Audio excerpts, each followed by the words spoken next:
Hello! Today we're going to give you 6 pro tips of how to make the easiest donuts, no mess, easy, delicious donuts. I'm Bracha Shore with Sweet and Good Catering.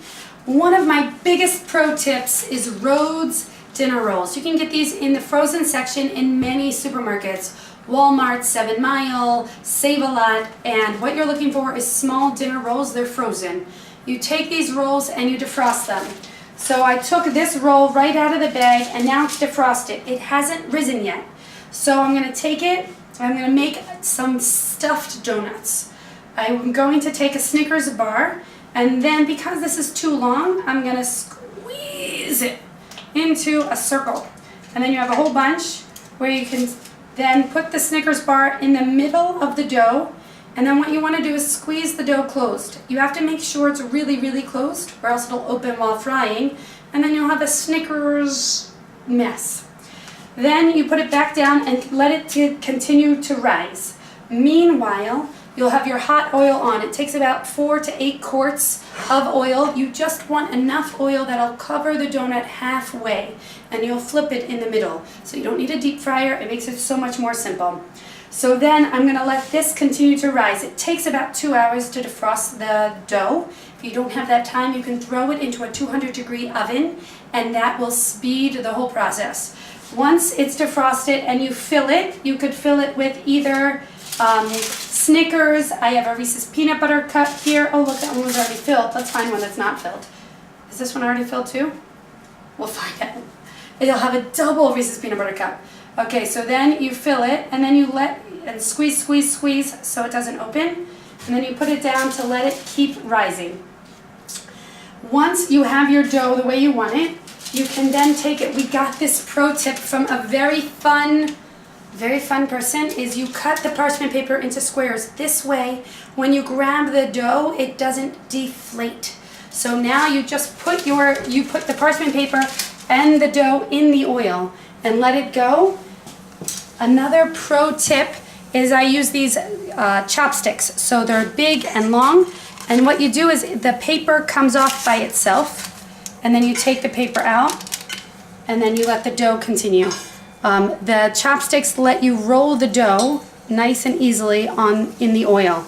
So you let it keep cooking. I'm going to lower it. You want to be at 340 degrees. At 340 degrees, you cook the dough without burning the outside, and then it won't be doughy on the inside, and we'll keep turning it until it's finished.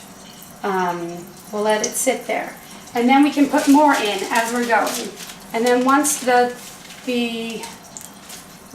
dough is cooked, we can then stuff it. If we didn't pre-stuff it, and this one's not pre-stuffed and this one is, so the not pre-stuffed one we can then stuff with our own fun things. So we'll go and we'll take one of these, and then we're going to stuff this with caramel. Another pro tip, condensed milk. You can take a can of condensed milk, put it into boiling water, let it sit there for 2 to 4 hours. Then you take it out of the boiling water and you open the can, and here, this was after 2 hours. If you keep it in for 4 hours, it'll be a nice darker caramel color. But here you have your own homemade caramel. Again, no mess, all in the can. Then we took that caramel and put it into a Ziploc bag. At the end of the Ziploc bag, I put about 6 pieces of Scotch tape. Oh my gosh, my friends tell me I get distracted. So here, I'm going to roll these donuts over so they don't burn. So then I put a hole with my pro tip chopstick.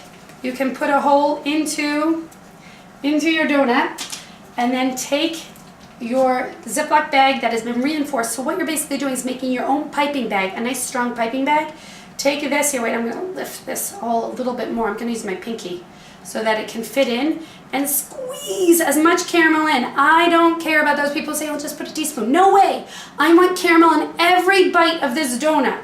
I want to taste it the first bite and the last bite and every single bite. Ah, someone's calling to find out what we're doing. So then you'll have caramel.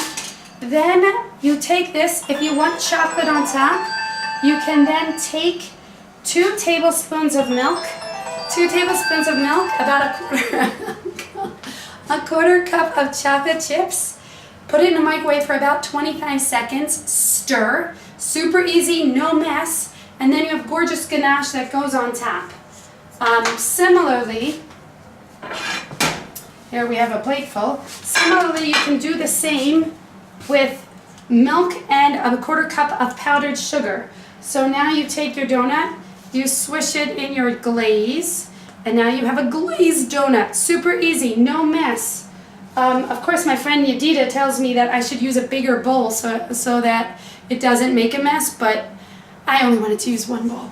So then, there you have super easy donuts. Try not to leave your donuts in the hot oil. I do that all the time. I'm going to bring this back over so the oil doesn't drip.